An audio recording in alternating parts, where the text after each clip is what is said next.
안녕하십니까. 뉴스의 동정민입니다. 압승을 거둔 더불어민주당 지도부가 총선 후 처음 모였습니다.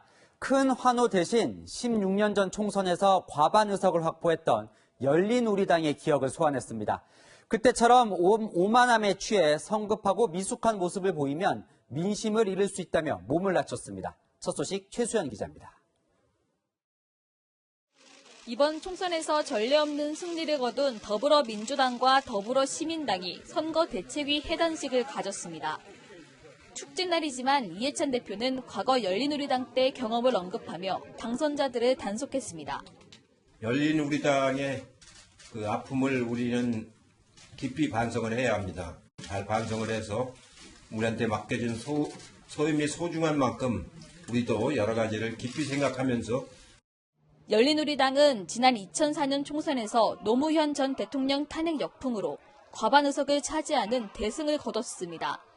하지만 과반수만 믿고 국가보안법 폐지 등 개혁 입법을 일방적으로 추진하다 지지율이 급락했고 이후 치러진 지방선거, 대통령 선거, 총선에서 연거푸 패배했습니다.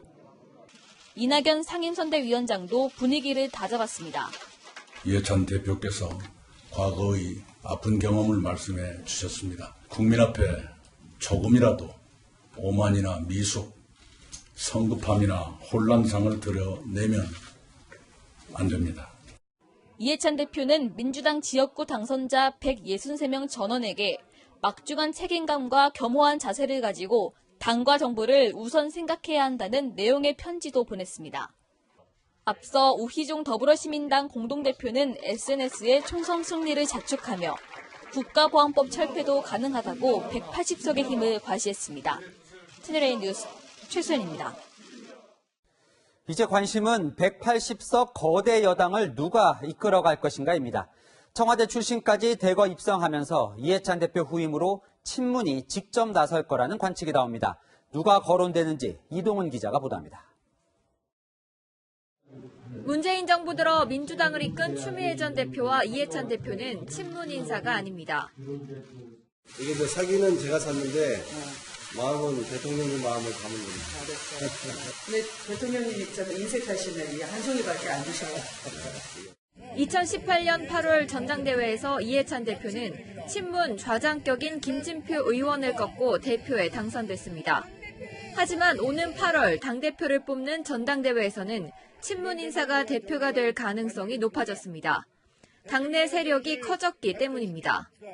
핵심 친문 30여 명에 문재인 청와대 출신 인사 20여 명이 이번 총선을 통해 가세했습니다.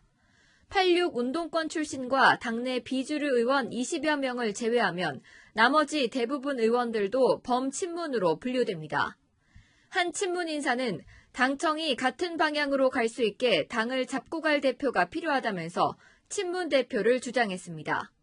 당권 주자 가운데 자천타천 친문으로 분류되는 인사는 홍영표, 박광온 의원을 비롯해 김두관, 송영길 의원 등이 있습니다.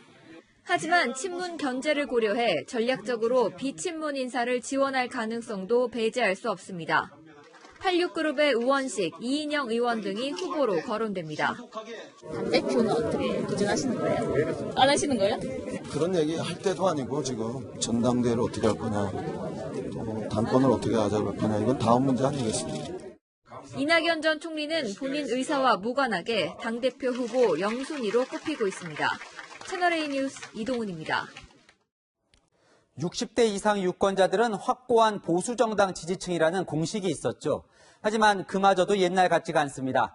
문재인 대통령의 지지율이 오늘 나왔는데 60대 이상에서도 긍정평가가 오차 범위 내에서 앞섰습니다.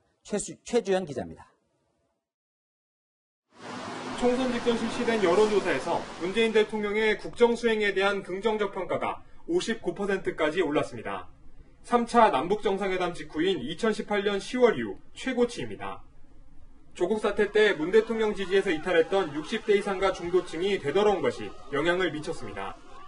6개월 전보다 문 대통령의 60대 이상 지지율은 21%포인트, 중도층 지지율은 19%포인트 각각 상승했습니다.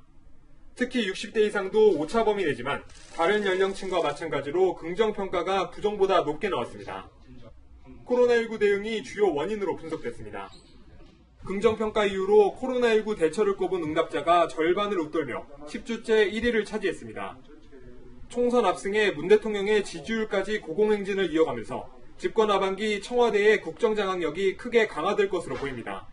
경기 부양, 그리고 남북관계 개선, 검찰개혁 등의 국민들이 요구하는 개혁 과제를 좀 더 빠른 속도로 실천하는 데 역점을 둘 것으로 전망됩니다. 문 대통령은 다음 주 청와대에서 제5차 비상경제회의를 주재하며 특단의 고용대책을 내놓을 계획입니다. 채널A 뉴스 최주현입니다.